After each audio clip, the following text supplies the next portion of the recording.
আসসালামু আলাইকুম। সবাই কেমন আছেন? আশা করি সবাই অনেক বেশি ভালো আছেন। আল্লাহর রহমতে আমরা ভালো আছি। তো চলে আসলাম আবারও একটা নতুন ব্লগে। তো অবশ্যই ব্লগের প্রথম থেকে শেষ পর্যন্ত দেখতে থাকুন। আশা করি আপনাদের অনেক বেশি ভালো লাগবে। ভালো লাগলে অবশ্যই ইউটিউব চ্যানেলটি সাবস্ক্রাইব করবেন আর ফেসবুক পেজটি ফলো করবেন। আচ্ছা বলেন তো আমরা এখন কোথায় আছি? আমরা কিন্তু দিনাজপুরে চলে এসেছি। আর রাজশাহী থেকে আসার সময় কোনো ব্লগ শেয়ার করতে পারি নাই, আপনাদেরকে বলতেও পারি নাই, যেহেতু আমরা সোমবারে চলে আসছি আর যেহেতু আমাদের রাত্রেবেলা গাড়ি ছিল এই জন্য কোনোভাবে আমি ব্লগ শেয়ার করতে পারি নাই।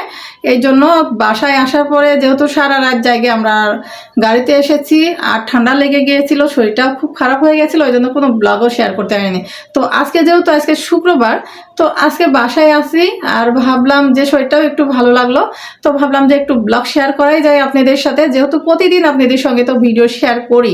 আর যেহেতু আজকে 3 দিন ধরে কোনো ব্লগই শেয়ার করতে পারছি না, তো ভাবলাম আপনাদের সঙ্গে আজকে ব্লগটা শেয়ার করে ফেলি।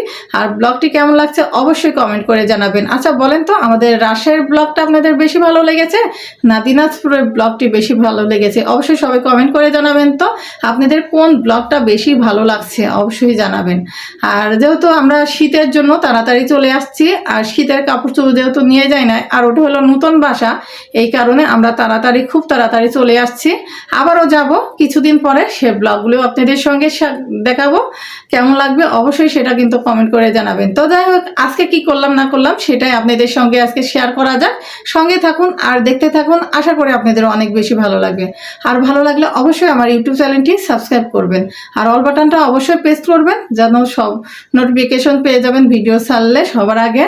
তো যাই হোক, এই তো দিনাজপুরে আসার পরে ব্লগগুলি আপনাদের সঙ্গে একটু শেয়ার করে, আর অবশ্যই সবাই কমেন্ট করে জানাবেন আপনাদের কাছে কোন ব্লগটা বেশি ভালো লাগছে আমাদের, অবশ্যই সবাই কমেন্ট করে জানাবেন। তো চলুন আজকে সারাদিন কি করলাম সেটাই একটু আপনাদের সঙ্গে শেয়ার। এই তো রান্নাঘরে চলে এসেছি আর এখানে গরুর মাংস রান্না করতে লেগে গেছি, দেখতে পাচ্ছেন। আর আমি ভাবলাম যে আজকে কড়াইতে মাংসটা কষিয়ে রান্না করি, যেহেতু কয়দিন ছিলাম না, ওদের দুই বাপ ছেলের খুব কষ্ট হয়ে গেছিল। এবার ভাবছি যে অনেকগুলি করে রান্না করে ডিপ ফ্রিজে ফ্রোজেন করে রেখে যাব, তাহলে ওদের খেতেও সুবিধা হবে, নিজেরা গরম করবে আর খেতে পারবে। আর এখানে বিকালবেলা ছেলে মেয়ে দুজনাই চাইলো ওরা ডিম অমলেট খাবে, তো ডিমের অমলেট করতে আসলাম পাউরুটি দিয়ে। তো ভাবলাম আপনাদের সঙ্গে একটু শেয়ার করে ফেলি। আর কে কে এরকম ডিমের অমলেট খেতে পছন্দ করেন বলেন তো? আমি ভাবলাম যে ঝাল ঝাল করে একটু পেঁয়াজ মরিচ কেটে ডিম অমলেট করে দিই, তো ওইভাবে খেতে চাইলো না ওরা। তো ওরা যেহেতু শুধু চিনি দিয়ে খাবে, তো এখানে চিনি দিয়ে ভেজে দিচ্ছি। আর এই তো অনেক সুন্দর একটা কালার এসেছে, খেতেও কিন্তু ভালো লাগে।